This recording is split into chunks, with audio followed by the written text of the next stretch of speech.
అందరికీ నమస్తే అండి. 'పుష్ప' సినిమాకి సంబంధించి జరిగిన సంఘటనలు ఏవైతే ఉన్నాయో అవన్నీ మీకు తెలుసు.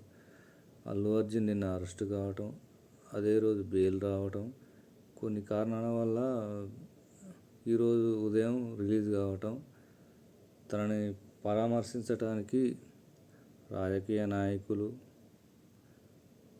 సినిమా ఇండస్ట్రీకి సంబంధించి హీరోలు అందరూ వచ్చి తనని పరామర్శిస్తున్నారు. కానీ ఒక్క విషయం, ఆ తల్లి చనిపోతే ఏ ఒక్క రాజకీయ నాయకుడైనా స్పందించిండా? ఏ ఒక్క సినిమా హీరో, నిర్మాత ఎవరైనా స్పందించిరా?